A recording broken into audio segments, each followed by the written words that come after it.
যি প্ৰলয়ংকৰী বানপানী হ'ল আৰু বিশেষকৈ শিৱসাগৰ, চৰাইদেউ, যোৰহাট আৰু গোলাঘাট চাৰিখন জিলাক ব্যাপকভাৱে ক্ষতিগ্ৰস্ত কৰিছে।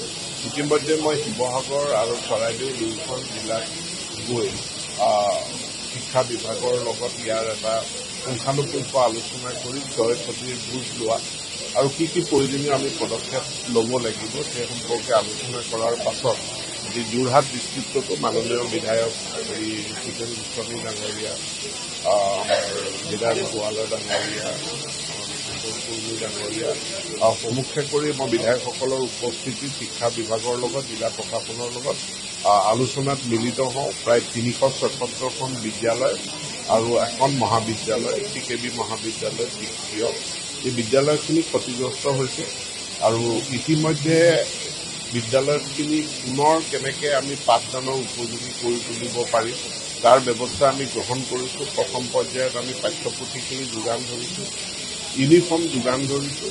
মাননীয় মুখ্যমন্ত্ৰীক ধন্যবাদ জনাওঁ, তেখেতে ঘোষণা কৰিছে প্ৰত্যেকখন বিদ্যালয়ৰ কাৰণে 2 লাখকৈ টকা তেখেতে আগবঢ়াইছে।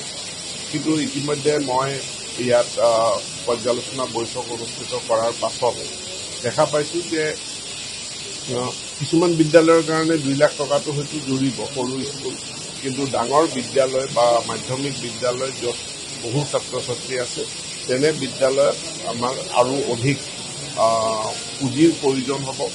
বহুকেইখন বিদ্যালয়ত নিজে দেখাই পাই আহিছোঁ যে তেওঁলোকৰ কম্পিউটাৰবিলাক নষ্ট হৈ গৈছে, তেওঁলোকৰ পুথিভঁৰাল নষ্ট হৈ গৈছে, ফাৰ্ণিচাৰ আচবাব নষ্ট হৈ গৈছে।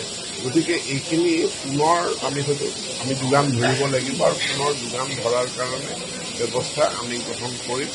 সকলো বিদ্যালয়ক পুনৰ পাঠদানৰ উপযোগী কৰি গঢ়ি তোলাৰ কাৰণে, খৰতকীয়াভাৱে গঢ়ি তোলাৰ কাৰণে মই গুৱাহাটীলৈ ঘূৰি গৈ পদক্ষেপ গ্ৰহণ কৰিম। আমি এইখিনি কথাও আলোচনা হৈছে আৰু বিশেষকৈ প্ৰাথমিক, লোৱাৰ প্ৰাথমিক, নিম্ন প্ৰাথমিকৰ ক্ষেত্ৰত যিটো একাডেমিক তেওঁলোকৰ গেপ হ'ব এইটো আমি পূৰণ কৰিবলৈ যথেষ্ট সময় পাম। কিন্তু মাধ্যমিকত যিটো একাডেমিক গেপ যাতে সৃষ্টি নহয় তাৰ কাৰণে অগ্ৰাধিকাৰ ভিত্তিত আমি মাধ্যমিকত কিছু পদক্ষেপ গ্ৰহণ কৰিম। অৰ্থাৎ মাধ্যমিক বিদ্যালয়সমূহ বিশেষকৈ 9, 10, 11, 12 এই বিদ্যালয়সমূহৰ শ্ৰেণীসমূহ যাতে খুব সোনকালে আমি যাতে 10 তাৰিখে এইখিনি খুলিব পাৰোঁ তাৰ ব্যৱস্থা কৰিবৰ কাৰণে, প্ৰয়োজন সাপেক্ষে বিকল্প ব্যৱস্থা গ্ৰহণ কৰিবৰ কাৰণে আৰু ডিজিটেল মাধ্যমৰো সহায় লোৱাৰ কাৰণে আমি পদক্ষেপ গ্ৰহণ কৰিম। নিৰ্দিষ্ট যিসকলৰ অসুবিধা হৈছে তেওঁলোকৰ নিৰ্দিষ্ট সমস্যাটো আমাক জনালে আমি পদক্ষেপ কৰিম। কাৰ কি ধৰণৰ কি সমস্যা, আপুনি যোৰহাটৰ ইঞ্জিনিয়াৰিং কলেজৰ এজন ছাত্ৰৰ যদি বিশেষ সমস্যা হৈছে আপুনি মোক তেখেতৰ নাম ঠিকনা হোৱাটছএপ কৰি দিয়ক, মই ব্যৱস্থা গ্ৰহণ কৰিম। সাময়িকভাৱে এইকেইখন জিলাৰ আক্ৰান্ত যিসকল ছাত্ৰ ছাত্ৰী তেওঁলোকৰ কাৰণে ইতিমধ্যে মুখ্যমন্ত্ৰীয়ে এটা এককালীন সাহায্যৰ কথা ঘোষণা কৰিছে। আমি বিভাগে এইখিনি প্ৰস্তুতি চলাই আছোঁ।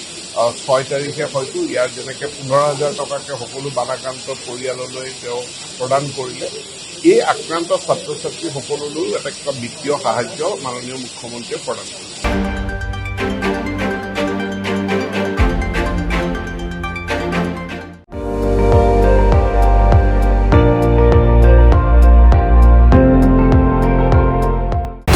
আপুনি চাই আছে ND24, সৰ্বশ্ৰেষ্ঠ নহয় সৰ্বোত্তমৰ দৌৰত।